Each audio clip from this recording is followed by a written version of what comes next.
yang menyertai kita adalah ilmu. Tentunya ilmu din ini apabila kita amalkan. Selanjutnya kajian kita masalah syarah usulis sunnah, penjelasan tentang pokok-pokok sunnah yang disampaikan oleh Imam ahli hadis yaitu Imam Ahmad rahimahullah ta'ala.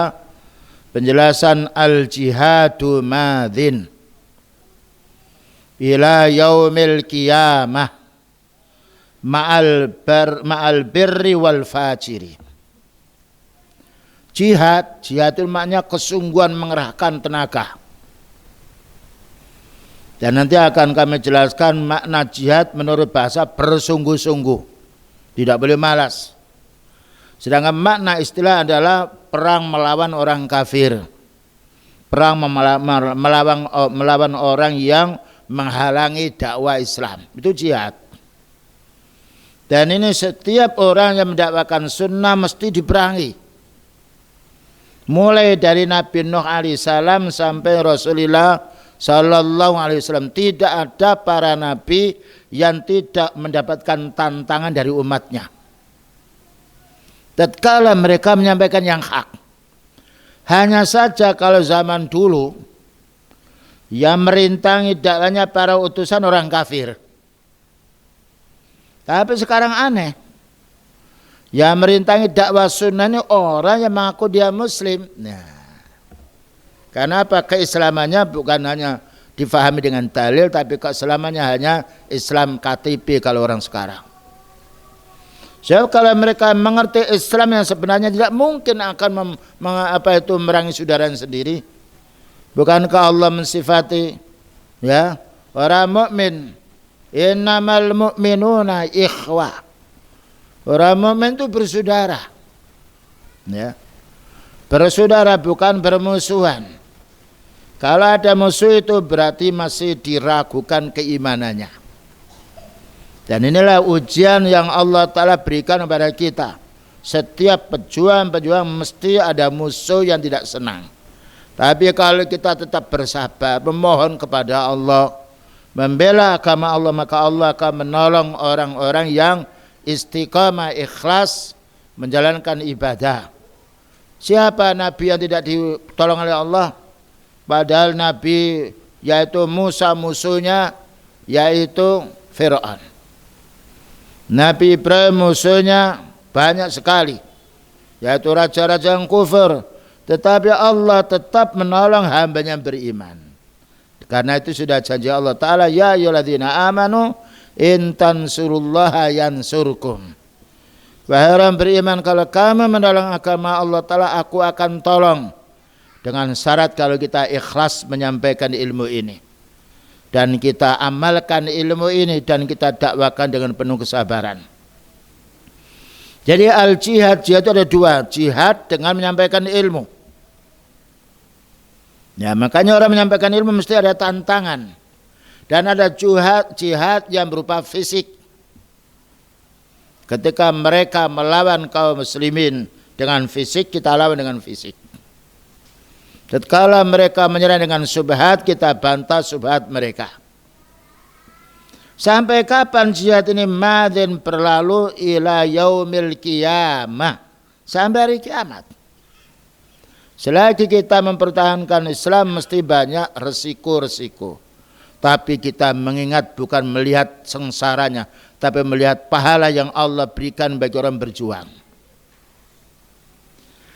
Nah, jihad ini berlangsung sampai kiamat ma'al barri, bersama pemimpin-pemimpin yang baik. Jadi kita perang melawan orang kafir tidak boleh sendirian. Tetapi kita harus bergabung dengan waliul amri. Wal fajiri, dan juga ma'al pemimpin yang sifatnya yaitu ada dosanya atau curang. Dan ini kita wajibnya yaitu jihad tidak boleh dengan sendirian. Tidak boleh yaitu mengadakan kelompok sendiri. Tapi harus ada izin dengan waliul amri. Karena waliul amri ini yang tahu kemampuan mereka. Kalau maunya diserang orang itu, kuat apa tidak negerinya? Kuat apa tidak orangnya? Ya, kita tidak boleh menyerang satu orang-orang kelompok kafir kecuali kalau kita diserang oleh mereka. Kalau kita diserang maka kita wajib membentengi diri, itu namanya ad-difa, mempertahankan diri agama kita walaupun sampai pertumpahan darah umpamanya. Ini yaitu kaidah yang harus kita fahami. Tidak boleh kita melawan orang kufar yaitu dengan pribadi atau yang lain, tetapi kita harus bersama imam. Kecuali kalau mereka datang seketika tanpa yaitu yang lainnya, maka boleh kita melawan sekuat mungkin. Selanjutnya, wal ghazwu, perang, madin, berlalu sejak dulu, ma'al umara, bersama pemimpin. Maknanya pemimpin yang muslim. Ya. Dan ini harus kita fahami. Dan ini menunjukkan kita tidak boleh memerangi pemimpin. Tidak ada satu pun dalil yang kita boleh memerangi pemimpin. Karena Allah Ta'ala memberikan kekuatan kepada mereka. Bayangkan ada huru apapun yang bertindak terlebih dahulu para waliul amri. Sampai kapan kita ini berjuang, berperang bersama waliul amri ila yaumil qiyamah, sampai hari kiamat. Kenapa? Karena Allah Ta'ala menjadikan orang ini ada yang muslim, ada yang kafir. Huwallazi khalaqakum, Allah yang menciptakan kamu manusia. Faminkum kafirun wa minkum mu'min. Maka ada sebagian kamu yang kufur, ada yang sebagian yang beriman. Tentunya orang beriman mendakwai orang kafir. Orang kafir memusuhi orang muslim itu wajar. Tetapi ada orang kufar itu 4 macam. Ada yang kafir dhimmi, yang mana dia hidup bersama kaum muslimin, tidak boleh menyakiti orang Islam. Ada kafir harbi, yang mereka itu menyerang kaum muslimin. Ma'al yana al-barri, bersama pemimpin yang baik. Wal fajiri, dan yang curang umpamanya. La yutraku, jangan ditinggalkan. Karena kekuatan ada pada mereka. Karena Allah Ta'ala memberikan kekuatan kepada mereka melebihi daripada kekuatan perorangan. Karena mereka memiliki orang-orang yang kuat yang dipilih oleh mereka. Inilah kita tidak boleh menyerang apapun dengan kelompok kita sendiri atau dengan organisasi atau dengan lembaga. Tapi kalau menyerang orang, kita harus bersama kaum ulatul amr. Kalau ulatul amr menganggap ini berbahaya, kita harus bersabar. Kita memerangi dengan berdoa. Karena doa dijelaskan oleh beliau, ittaqi da'watal mazlum. Hati-hati kamu dengan doanya orang dizalimi. Fa innahu laisa bainahu wa bainallahi hijab. Karena Allah Ta'ala tidak akan menghalangi orang-orang terzalimi ketika mereka berdoa kepada Allah. Selanjutnya pula, itu tadi masalah perang ya. Jadi kita tidak boleh perang memerangi orang kafir dengan kelompok sendiri atau dengan organisasi, dengan lembaga, tidak boleh. Dan ini tidak bolehnya juga karena ada dalil dari Al-Quran maupun Sunnah. Wa qismatul fai', pembagian harta rampasan. Al-fai' itu maknanya orang Islam ketika mau menyerang orang kafir itu dia tidak melakukan perlawanan tapi lari semuanya. Jadi ketika orang Islam menyerbu, mereka lari semuanya. Jadi barangnya namanya al-fai'. Jadi dia ambil, dirampas oleh kaum muslimin karena mereka lari takut pada kaum muslimin. Dan halal. Bahkan juga wanita-wanita yang kufur menjadi budaknya kaum muslimin. Kalau masalah al-ghanimah lain lagi. Al-ghazwa. Kalau al-ghazwa maknanya peperangan yang dilakukan oleh kaum muslimin terhadap orang kafir yang memusuhi kaum muslimin, itu namanya ghazwa. Ghazwa Uhud, ya. Ghazwa Badar, perang Badar, adanya perlawanan dari kaum muslimin, yaitu yang mereka ini kaum muslimin dilawan oleh orang kufar. Wa iqamatil hudud, dan juga melaksanakan hukum yaitu tentang pembunuhan, hukum tentang potong tangan, hukumnya orang berbuat zina, dan hukumnya orang berbuat liwat yang lainnya, ini ilal a'immah yang melaksanakan dari waliul amri. Tidak boleh kita laksanakan sendiri. Tidak boleh kita menjumpai orang mencuri lalu kita kerebek, kita potong tangan, tidak boleh. Itu bukan hak kita. Tetapi itu haknya waliul amri. Karena Allah Ta'ala memberi kekuatan kepada mereka. Seandainya mereka tidak menghukum dengan secara syar'i, itu bukan kewajiban kita, itu tanggungan mereka. Madzin ini berlalu sejak dulu, bahkan juga sampai hari kiamat. Begitu para ulama sunnah menata agar kita ini tidak serampangan ketika bertindak. Laisa li akhatin, tidak ada satupun orang yang boleh ayat ana alaihim, mencela pemimpin, tidak boleh. Karena Allah Ta'ala muliakan mereka. Bayangkan ada huru-hara yang lain yang bertindak pertama adalah orang yang Allah beri kekuasaan pada mereka. Makanya para ulama sunnah adalah ulama yang baik. Walaupun ada kecurangan dari mereka, maka ulama sunnah mendoakan, ya Allah berilah petunjuk. Karena perorangan ulama dengan pemimpin bahaya, itu beban yang utama pemimpin. Karena mereka harus mengurus negara, berhubungan dengan orang kadangkala bukan orang muslim, dan kadangkala orang kafir. Kadang-kadang mereka terpaksa pula dengan sesuatu hal. Berbeda dengan ulama. Ulama menghadapi yaitu orang-orang awam, ya. Sedangkan umara menghadapi orang-orang yang kuat, menghadapi orang-orang yang berkriminal, yang berbuat kejahatan. Ulama menghadapinya dengan lisan, karena senjatanya hanya mulut ilmu. Sedangkan mereka Allah Ta'ala memberi kekuatan fisik dan juga yang lainnya. Dan ini harus kita fahami. Makanya hendaknya kita selalu mendoakan pemimpin menjadi pemimpin yang baik. Dan itu yang jarang. Kadang-kadang manusia selalu mencari aibnya pemimpin, keliru. Bukankah kita diperintahkan untuk mencari aib kita lalu memperbaiki kita sendiri? Khasibu qabla an tukhasabu. Hitung amalmu, dosamu itu sebelum kalian dihitung oleh Allah Ta'ala dosa kalian semuanya.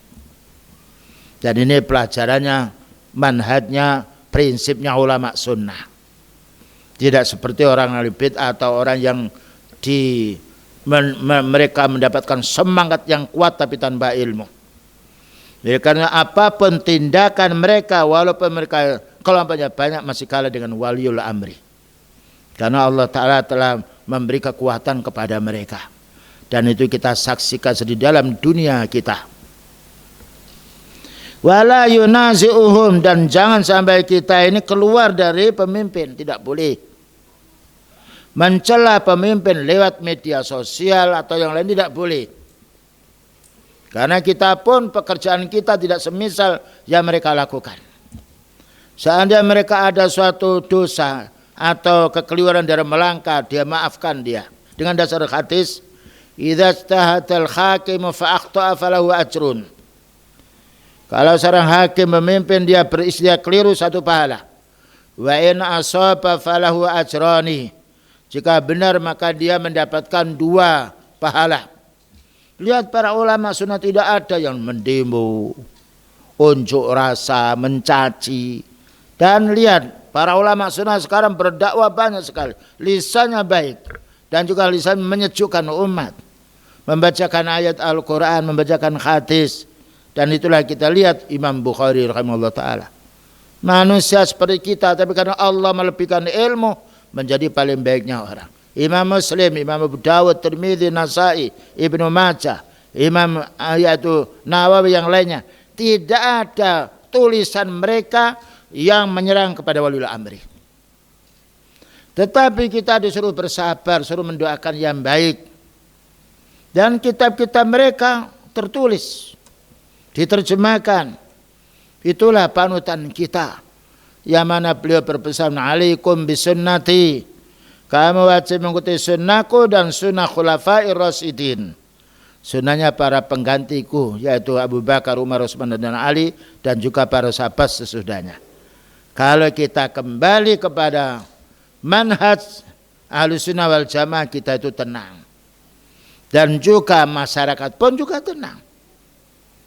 Demikian juga walil amri pun tenang, karena walil amri ketika keliru dinasihati oleh ulama sunnah dengan sembunyi, tidak dengan lewat media sosial, tetapi dengan sembunyi.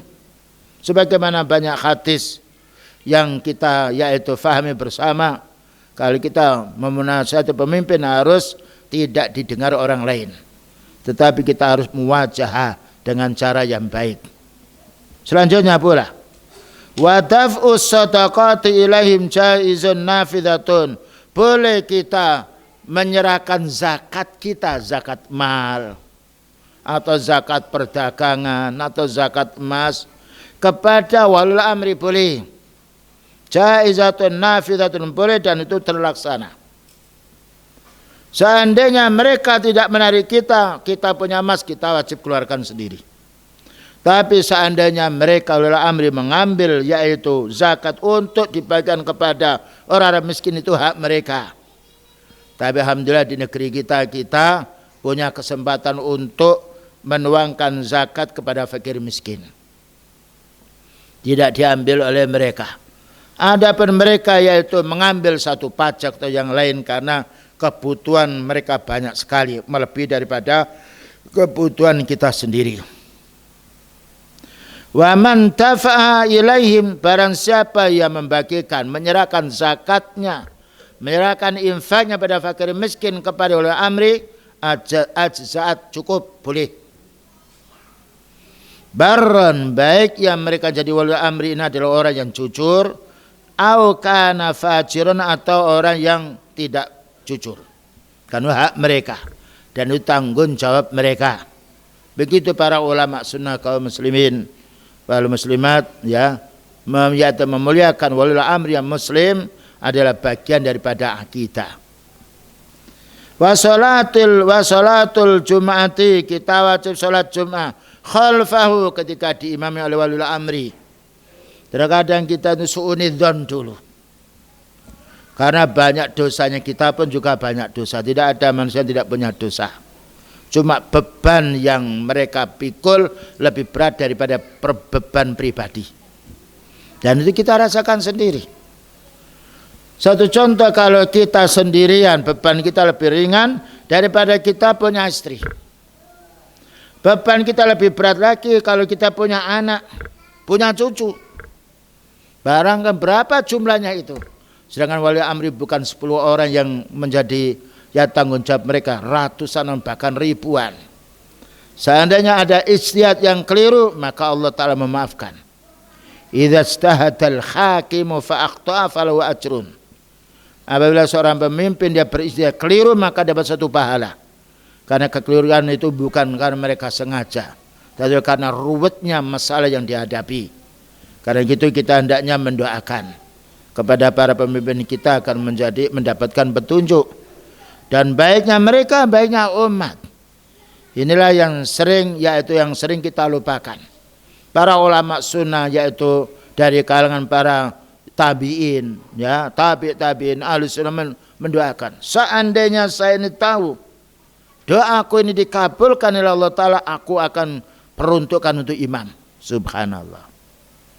Doa, seandainya aku ini tahu bahwa doaku dikabulkan bukan untuk diriku sendiri, tapi untuk imam. Ditanya oleh temannya, kenapa wahai imam? Iya, kalau saya berdoa dikabulkan untuk diri saya sendiri, berarti yang baik hanya saya. Tapi kalau aku berdoa dikabulkan oleh Allah Ta'ala untuk kebaikan pemimpin, kebaikan umat. Begitu ulama sunnah. Walaupun mereka bukan jadi pegawai, tapi din, akidah, itu yang membawa tenangnya jiwa mereka. Makanya tidak ada para ulama yang mengolok-olok pemimpin, ulama sunnah. Bukan ulama-ulama yang sifatnya dia bukan alim. Ulama sunnah menghormati betul-betul. Karena apa? Karena kebaikan mereka ini, para pemimpin itu banyak sekali. Di antaranya ketika ada huru-hara, ketika ada musuh dari luar atau yang lainnya, yang bertindak dulu adalah mereka. Sehingga para ulama banyak mendoakan mereka akan menjadi orang yang mendapatkan hidayah. Wa khalfa man wallaw, dan boleh kita sholat di belakang orang-orang yang mengurusi kita. Sekalipun toh umpamanya mereka kurang yaitu baik umpamanya, tapi sholat namanya sholat, karena sholat hubungan kita dengan Allah. Nah terkadang kalau kita disolati oleh orang pegawai sesuatu umpamanya, oh ini tidak sah atau kurang serendah, ya, karena yaitu dulu yang banyak mengimam adalah orang-orang yang waliul amri. Nah, dan sekarang kita ada yang waliul amri dan tidak, walaupun waliul amri maka selagi mereka muslim yang baik kita ikuti. Karena kita diwajibkan oleh Allah Ta'ala mengikuti yang baik. Jaizatan, baqiyatan, tamatan. Nah, yaitu bolehnya, sahnya salat kita sempurna rakaataini. Ketika beliau salat 2 rakaat mengimami kita, sah salat kita, salat Jumat 2 rakaat. Man a'ada, barang siapa ketika tidak puas dia diimami oleh orang-orang yang jadi pegawai umpamanya, karena mereka punya su'unidzon dan punya bukti kesalahan-kesalahan, lalu mereka mengulangi salatnya, fahuwa mubtadi'un, ini adalah orang ahli bid'ah. Nah, inilah perlu kita pahami. Jadi kita salat yang lainnya, kebenaran itu bukan dengan perasaan, tapi kebenaran itu dengan dalil. Dan ini fatwanya para ulama yang tidak berselisih, ya, supaya kita pahami. Tarikun lil asar, kalau orang itu tidak mau yaitu diimami oleh pegawai umpamanya, karena mereka menganggap orang ini curang, orang ini korupsi, orang ini tidak, itu hubungan dia dengan Allah. Suatu saat mungkin Allah akan mengampuni dosa mereka dari sisi amal mereka yang baik. Karena Allah berfirman, innal hasanati yudhibnas sayyiat. Amalmu yang baik itu akan menghapus dosa. Jadi kita sholat di belakangnya, adapun dosa yang mereka lakukan itu tidak akan menular kepada kita. Karena ada ayat wa allaisa lil insani illa ma sa'ah. Tidaklah manusia itu akan dibalas oleh Allah Ta'ala melainkan dengan usahanya sendiri. Wala taziru waziratu wizra ukhra. Tidak ada orang berbuat dosa bisa menanggung dosa orang lain. Ya, ini prinsip yang harus kita pahami. Terkadang kita kena virusnya kelompok khawarij, kelompok radikal yang lainnya, fulan begini, fulan korupsi, fulan ini, sehingga orang itu menjauh, tidak boleh. Adapun kalau kita tahu, kita nasihati dengan baik, dan menasihati pemimpin tidak boleh digelar di tengah umum, tetapi dengan bahasa yang bagus, mungkin dengan surat, dengan bahasa yang baik. Diterima atau tidak itu bukan urusan kita. Wa mukhalifun lis-sunnah, maka apabila mereka makmum ini tidak mau disolati oleh imam, ya mereka itu menjadi pegawai umpamanya, lah karena ada kesalahan-kesalahan, karena ada sengketa, lalu kita meninggalkan, tidak mau diimam oleh mereka, ini menyimpang sunnah. Menyimpang sunnah.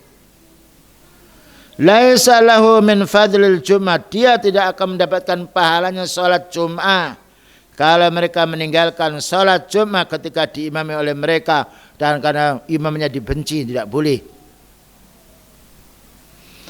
Idza lam yara salata khalfal a'immah, apabila mereka punya prinsip tidak mau salat kalau diimami oleh orang pegawai umpamanya, atau orang yang sifatnya ada dosanya, karena kita juga punya dosa, ya.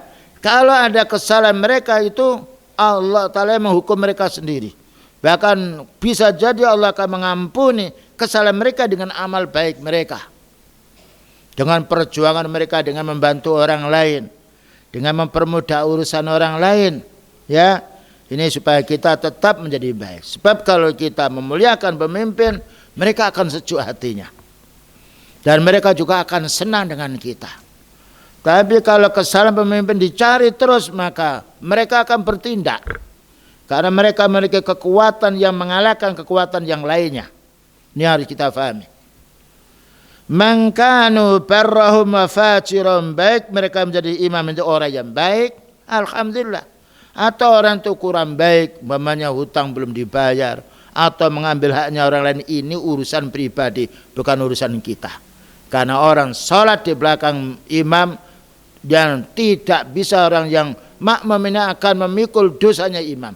sebagaimana imam tidak bisa akan memikul dosanya makmum. Ya, ini prinsip yang harus kita pahami, karena banyak orang-orang Khawarij dan juga yang lainnya yang selalu mencaci maki, mencari kesalahannya. Apalagi kalau kita lihat di YouTube yang lainnya, di internet, orang-orang yang mendapatkan kedudukan dicaci makinya, maka ini salah. Fasunnatu bi ayyusalliya ma'ahum rak'ataini, maka sunnahnya dianjurkan kita sholat bersama imam ini 2 rakaat, yaitu sholat Jum'ah. Tidak boleh 4 rakaat. Mau sholat basa-basi, tapi setelah salam lalu sholat gantinya salam pertama tidak boleh. Dan ini banyak sering kita jumpai. Kenapa sholat? Ya, sholat tadi saya ragu-ragu diimami oleh si fulan. Saya mau sholat itu bid'ah, karena tidak ada kita harus mengulangi sholat kecuali kalau kita batal. Sedangkan imam yang kita jadikan imam, yang dia sholat sesuai dengan sunnah, tidak bisa akan batal karena sebab dosa mereka. Bisa jadi Allah Ta'ala mengampuni karena banyak, yaitu kesibukan atau upaya mereka kerjakannya. Wa yatinu bi annaha tamah, dan kita harus yakin bahwa sholat kita bersama imam sholat cuma 2 rakaat, sholat kita diterima oleh Allah Ta'ala dan sempurna, tidak harus mengulangi 2 rakaat lagi. La yakun fi sadrika min dzalika syakun, jangan sampai kamu sholat bersama imam yang kamu duga itu curang lalu kamu ragu-ragu. Karena manusia tidak mau melelei dirinya, tidak mau menghisab dirinya, kejahatannya, tapi maunya mencari kejahatan orang lain. Itu tabiat manusia awam. Tapi kalau orang yang berilmu, mengontrol dirinya dulu sebelum dia mengontrol kesalahan lain. Dan ada faedahnya, iya. Saya punya ilmu, terkadang melanggar hukum Allah. Bagaimana mereka orang yang awam? Sehingga kita bisa toleran, memaklumi. Karena orang mempunyai ilmu melanggar, dosanya lebih besar daripada orang awam tidak tahu, dia jatuh kepada yang dosa. Satu-satu orang melakukan syirik, tapi karena tidak tahu, ya, tidak tahu, dan karena keawamannya itu, bukankah Allah Ta'ala berfirman, Rabbana la tu'akhidna in nasina au akhtana. Maka hambanya berdoa, ya Allah, jangan kau hukum kami kalau kami ini lupa dan salah.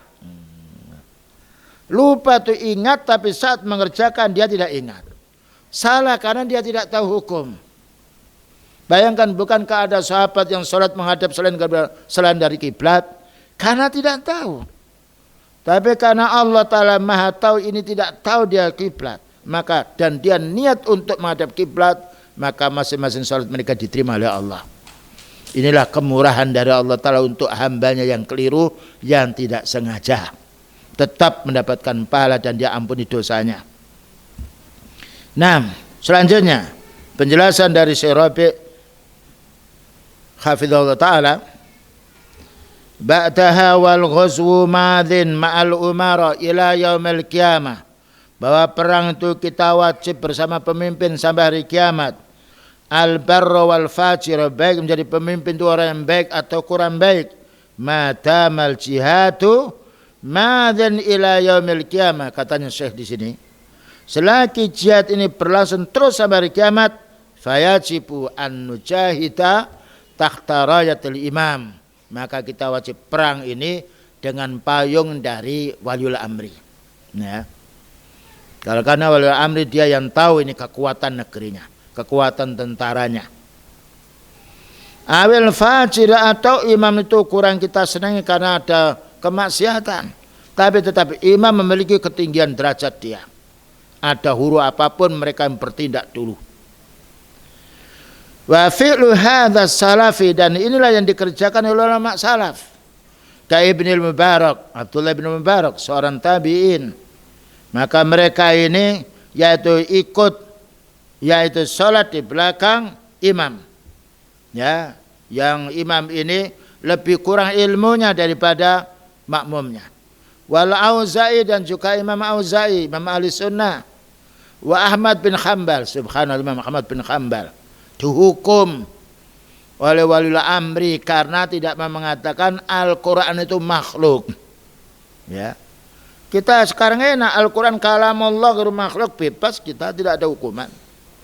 Zaman dulu Mu'tazilah, marah Mu'tazilah karena mereka memiliki kelompok yang kuat. Sedangkan Imam Ahmad hanya beberapa orang dengan santrinya. Tapi Imam Ahmad bersabar. Sekalipun diselo oleh wali amri.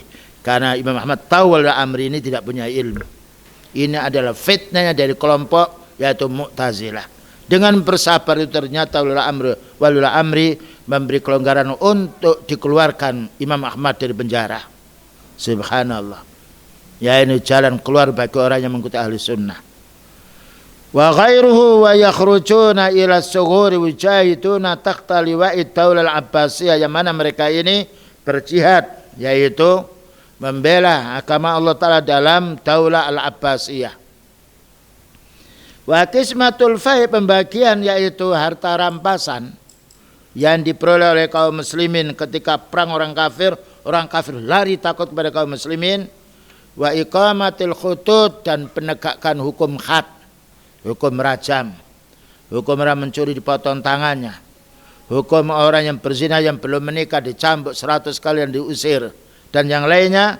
Ilal a'immati madin, itu haknya para pemimpin. Ketika dilaksanakan sesuai dengan sunnah, alhamdulillah. Ketika tidak dilaksanakan, itu hak mereka.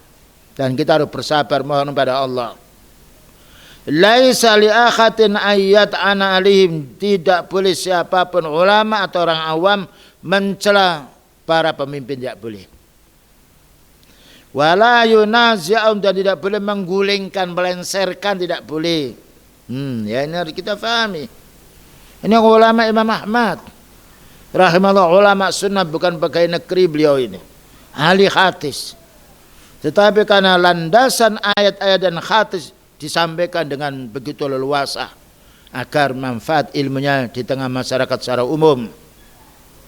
Fayara anna qismatal fai'i lil umara, maka berpendapat Imam Ahmad ini bahwasanya pembagian harta rampasan dari perang yang kalau orang kafir tanpa menyerang ini haknya waliul amri. Jadi kita harus ridha ketika dikasih atau tidak dikasih. Nah, ini pembagian rampasan perang, fai, menyerang orang kafir, mereka tidak menyerang, ditinggalkan semuanya hartanya, atau ghanimah, menyerang orang kafir, mereka kalah, maka berhak ia membagi, bukan orang yang berperang. Tetapi yang membagi waliul amri.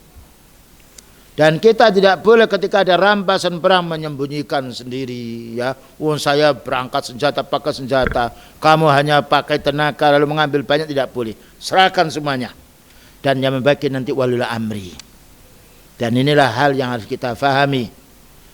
Wa yara anna iqamatal khututi, dan ahli sunnah berpendapat bahwa ditegakkan hukum-hukum pidana fiz zina, bagi orang yang pernah berbuat zina, wal qatli, bagi orang yang membunuh, wasariqati, bagi pencuri, wasyurbil khamri, bagi orang mabuk-mabuk karena minum minuman keras, wa ma syakala dzalika, dan apa selain itu, ilal hukam, kembalikan kepada pemimpin. Tidak boleh kita menghukum sendiri, ya. Karena dianggapnya pemimpin tidak melaksanakan hukum Islam, lalu mereka membuat kelompok sendiri. Kemudian kalau ada teman yang berbuat zina dirajam sendiri.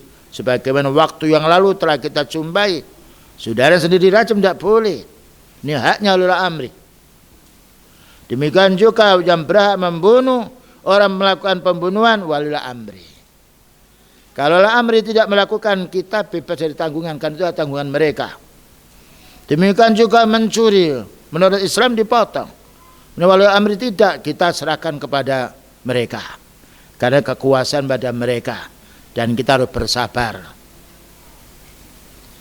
Demikian juga, laisat lil afrad, bukanlah ini haknya yang mengadili perbuatan jahat ini perorangan, bukan. Tidak boleh ada orang mencuri lalu kita kejar, kita pukul sendiri, tidak. Tangkap, serahkan pada wali amri. Ya, ada yaitu perampok yang lainnya jangan dihajar di situ, jangan dipukuli, tangkap, laporkan. Ini karena apa? Kita tidak punya hak. Dan kalau itu kita laporkan pada wali amri, tenang kita. Maka orang yang bukan kita aniaya itu dia tidak akan membalas kita. Karena kita menyerahkan kepada mereka.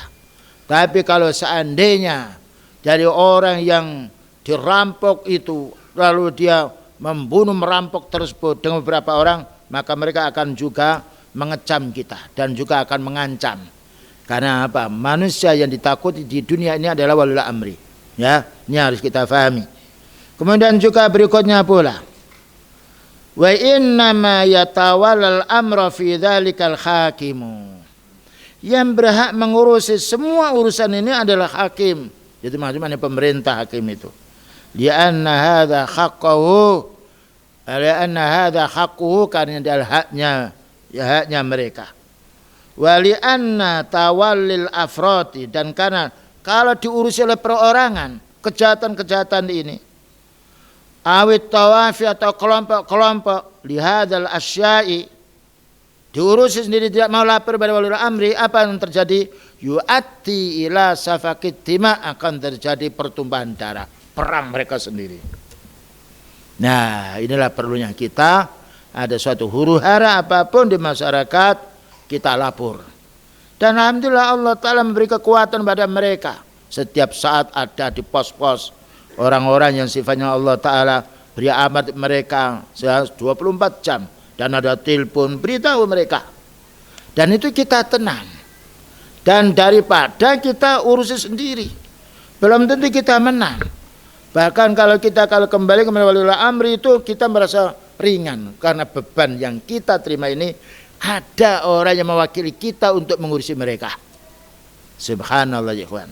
Kalau kita pelajari indah, kita pelajari kitabnya para ulama sunnah.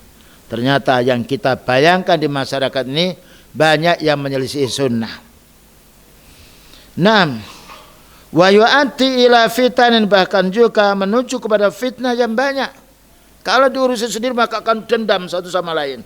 Tetapi kalau wali amri yang mengurusi tidak ada dendam karena kekuatan pada mereka.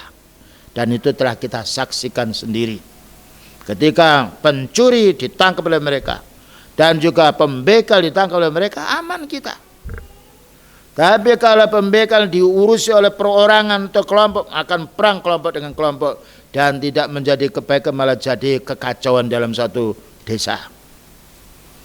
Lakin idza tawalla dzalika wali amrin, tetapi apabila mengurusi ini wali amri, walau kana fajiran, walaupun mereka itu curang, fa innan nufusa tahtau, jiwa kita menjadi tenang. Oh ya, sudah diberes, sudah ditangkap ini. Tenang jiwa kita. Tidak ada yang tertinggal di sini kalau yang resah lagi. Tapi kalau kita atas sendiri, mungkin mereka akan menyusun kekuatan. Mungkin kekuatan kita kalah dengan kekuatan mereka. Tapi siapa yang bisa mengalahkan kekuatannya pemimpin? Bayangkan berapa banyak perontak, ratusan ribuan orang-orang yang mengaku dirinya muslim dengan dihadapnya oleh wali amri, beres. Dan itu sudah kita saksikan sendiri. Wala tata'arradul umam lil fitan, dan tidak membawa fitnah yang banyak. Baik, adzan dulu bagaimana? Baik, kita lanjutkan. Istilah wali amri bisa juga itu pemerintah dan juga bisa juga lembaga yang di situ ada pimpinannya. Bahkan juga bisa ulama.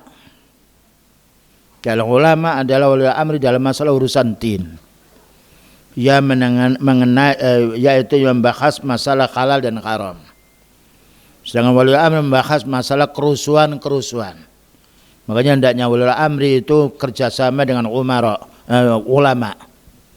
Karena ulama yang menunjukkan dalil dan juga yang menjadi yaitu fatwa-fatwa dan juga penasihat-penasihat bagi mereka. Namun ulama tidak terus terang menampakkan dirinya. Karena mereka lebih takut kepada Allah Subhanahu wa taala. Namun menasihati. Cuma menasihatinya bukan ingin dipuji oleh seseorang. Menasihati dengan rahasia, bertatap muka. Makanya ada hadis, apabila kau yaitu mau menasihati pemimpin, fala yubtihi ala niyatan, jangan ditampakkan diramai, Tetapi fal ya'khudh biyadihi, datangi. Fal yakhlu bi, dan sendirilah kamu dengan mereka menasihatinya. Ini adab-adab kita menasihati waliul amri. Baik waliul amri yang masalah urusan kita kepala sekolah, atau yaitu kita punya keluarga, yaitu suami kita menjadi waliul amri, maka kita tidak boleh menjelaskan aib-aib keluarga kita di hadapan orang lain. Tetapi kita hendaknya yaitu membahas dalam keluarga itu sendiri. Demikian juga pada yang lainnya. Selanjutnya, laisa li akhadin ayat ana alaihim, tidak boleh seorang pun mencela tindakan mereka. Walaupun dianggap kita keliru, tapi kekeliruan menurut kita beda dengan mereka. Kekeliruan menurut kita lain dengan mereka, karena mereka mengurusi secara umum, sedangkan kita kadangkala hanya berpikir secara pribadi. La fi iqamati khatin, tidak boleh kita mencela ketika dia sedang menghukum orang. Kenapa itu di penjara ini kok dibebaskan, itu hak mereka.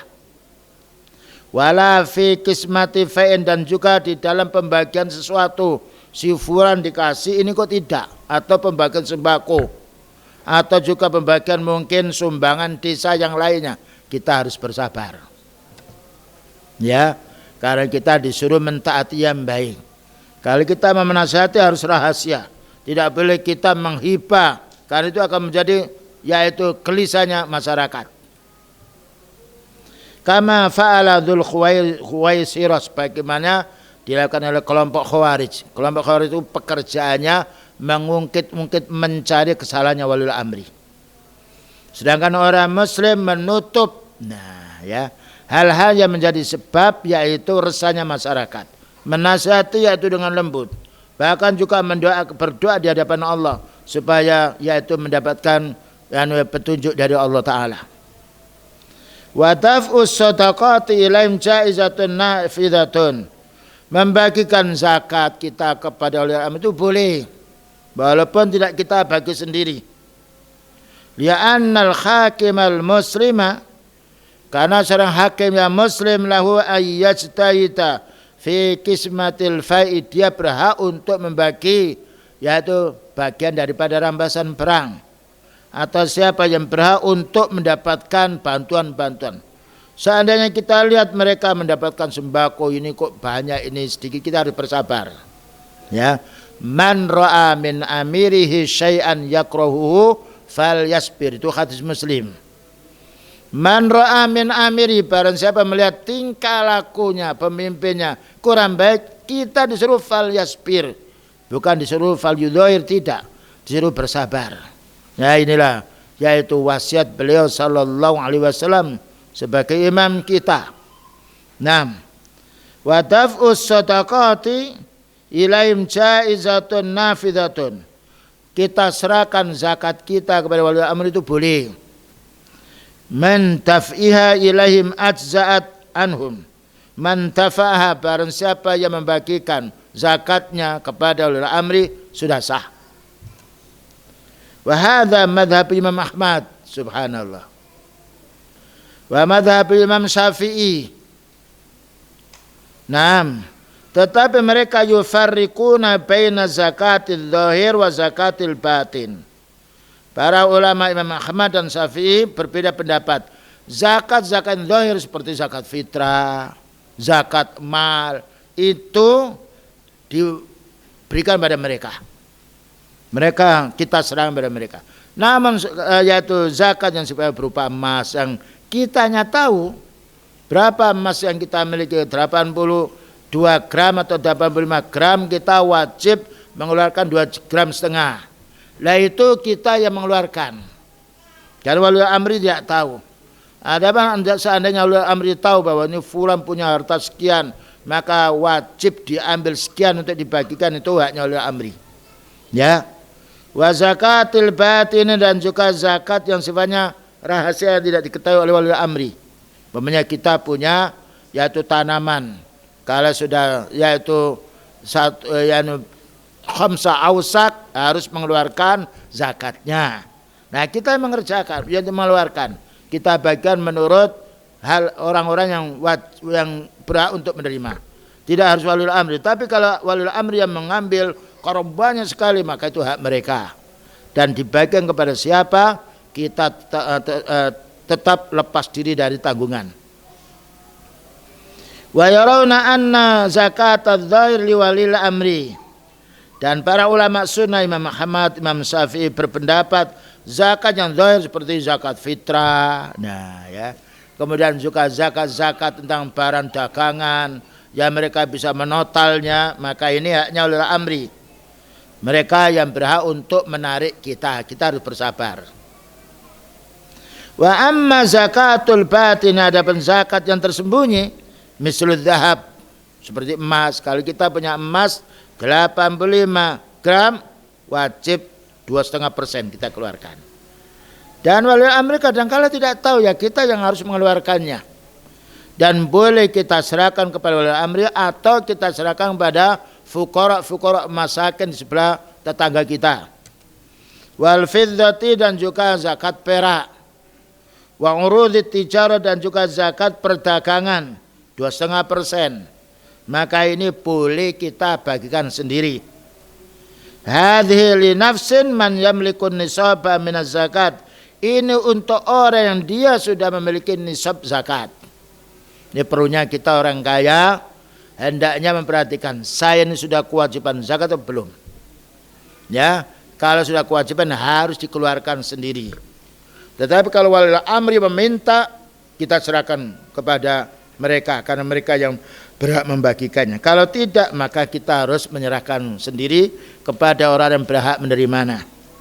Sawa'un dzaban aw fiddatan, baik zakat ini yang kita keluarkan berupa emas atau berupa perak, atau tijaratan, atau perdagangan. Karena zakat perdagangan ada 2,5%. Ayyukhrijaha bi nafsihi, hendaknya dikeluarkan oleh orang tersebut. Tapi kalau wali amri tahu mereka tidak mengeluarkan, wali amri wajib dia mengambilnya dengan paksa. Sebagaimana sahabat Abu Bakar radhiyallahu anhu mengambil zakat mereka lalu dibagi kepada orang yang berhak. Wa ba'dhum yufaddilu ay yukhrijaha bi nafsihi. Ada sebagian orang yang kaya, dia ingin mengeluarkan zakatnya, mereka bagikan kepada orang-orang yang tidak mampu, boleh. Lihat ma'inna, supaya mereka tenang. Annaha wasalat ilal mustahiqin, bahwa orang kaya yang mau mengeluarkan zakatnya ini dia sudah tahu ini orang yang berhak saya kasih. Sehingga menjadi tenang, ini keluarganya yang miskin, ini tetangga yang miskin, ini anak yatim, ini yang janda, ini yang duda, yang lainnya berhak mereka memberi, maka ini boleh. Nah, inilah penjelasan dari kalangan para ulama sunnah yang harus kita fahami. Ternyata agama ini kaum muslimin luas sekali, yaitu penjelasannya. Tidak mungkin kita akan mengetahui secara detail kecuali kita mempelajarinya. Barangkali ada pertanyaan, silakan.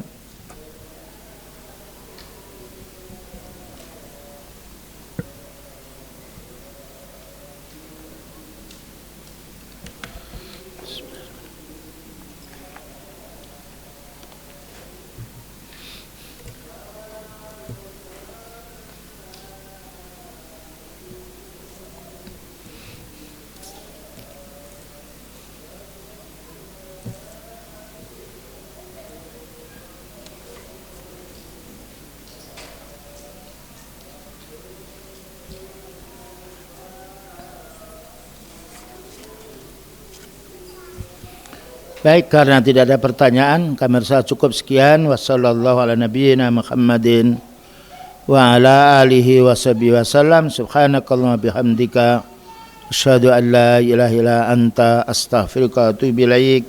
Walhamdulillahirabbil alamin. Wassalamualaikum warahmatullahi wabarakatuh.